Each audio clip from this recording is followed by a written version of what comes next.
पतिहीन पुत्रहीन, या अगर स्त्री ऋतु स्नाता है, सीधे उसके हाथ से अगर अन्न प्राप्त कर रहा है, सीधे उसके हाथ से अन्न प्राप्त कर रहा है, भोज कर रहा है, उसे लोहकुंड है और 100 वर्षों तक लोहकुंड है और आगे जाकर कौवा और रजक की योनि प्राप्त होती है। अब इसका मतलब क्या कोई पतिहीन पुत्रहीन दान नहीं कर सकती? कर सकती है, किसी के द्वारा कर सकती है। ब्राह्मण देवता को दे दिया, भगवान को भोग लग गया, कोई दिक्कत नहीं। लेकिन भूलकर भी ऐसी स्त्री जो अशुद्धावस्था में है, उसके हाथ का भोजन सीधे नरक को ले जाता है और न कभी ये करना चाहिए न कराना चाहिए किसी भी सूरत में। ये दर्शन की बात आपको बता रहा हूं। पूज्य परम श्रद्धे श्री राजेंद्र दास जी महाराज की एक कथा श्रवण करते करते उन्होंने एक बड़ा दिव्य दर्शन दिया था। वो बता रहे थे कि कुछ वर्ष पूर्व गुरुजनों के साथ में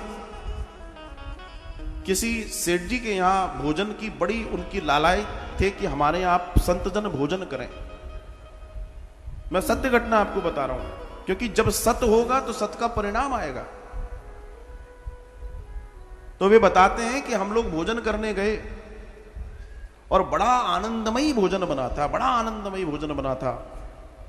और जितने संत से सब सिद्ध थे, सब त्रिकाल संध्या करने वाले थे, दिव्यता से भरे हुए थे, श्रेष्ठ आचरण, उनका चरित्र महान था सारे संतों का, बड़े दिव्य संत। वो भी बड़ा सेठ था, उसकी बड़ी इच्छा थी कि संत मेरा और संत घर में आ जाए, चरण रख जाए, बहुत ही बड़ी बात है।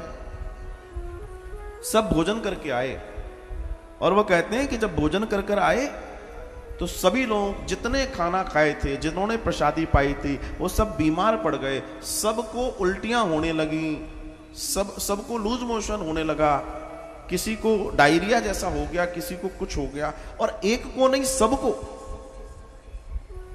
तो उनको लगा कि जरूर भोजन में कुछ विषाक्त चीज आई है जिसके वजह से ये गड़बड़ हुई है। और वे सब परेशान हुए, डॉक्टरों के यहां सबको भर्ती करवाया गया, बड़ी स्थिति हुई। दर्शन आता है यहां से, फिर उनको सूचना भेजी गई कि सेठ जी आपके यहां भोजन में कोई गड़बड़ हुई है और ऐसा भोजन हमने पाया है जिसके वजह से हम सब बीमारी के मरने जैसी स्थिति में आ गए हैं। सेठ जी ने अपनी पत्नी को बताया कि देवी बहुत बड़ा पाप हो गया अपने यहाँ, और क्या कारण है, क्या गिर गया खाने में, क्या हो गया हमें समझ नहीं आ रहा, लेकिन देखा जाए क्या हुआ। तो पत्नी चुप रही। लेकिन दूसरे दिन उनके दादा गुरुजी ने उनको बताया कि जो तुमने भोजन किया है वो भोजन विष से भी ज्यादा खतरनाक था, वो तो तुम्हारे तप ने तुम्हें बचा लिया। क्योंकि वो वहीं बैठे बैठे बोल रहे हैं वृंदावन में कि जो भोजन तुमने पाया है, जिनके यहां तुम भोजन करने गए थे, जिन सेठानी जी ने तुम्हें भोजन कराया है, वो ऋतु स्नाता थी और उन्होंने भोजन करा दिया। उसका फल ये है। सोचिए आप, विचार कीजिए आप। और जब उनको ये बोला गया तो उसने क्षमा मांगी, बोला मुझे लगा बस इतने बड़े संत आए, अब जो होगा मेरा हो जाएगा, मैं इनकी सेवा कर दूं। लेकिन उल्टा उनके विचारों के साथ गड़बड़ हो गई। दर्शन की बात आपसे बता रहा हूं मैं। ये माइक्रो साइंस से अभी विज्ञान यहां तक पहुंचा नहीं है। जिस दिन पहुंचेगा ना, तब समझ में आएगा कि समाज में बहुत सारी प्रॉब्लम्स का कारण क्या है। विज्ञान धीमे धीमे चढ़ रहा है, चढ़ने दो, लेकिन इस माइक्रो साइंस पे भी वो पहुंच नहीं पाया है। जिस दिन पहुंचेगा उस दिन फिर विदेशी जब इस चीज को कहेंगे कि नहीं हमको क्वारंटाइन रहना है, तब तुम कहोगे हाँ दिस इज गुड, हाँ ये अच्छा है।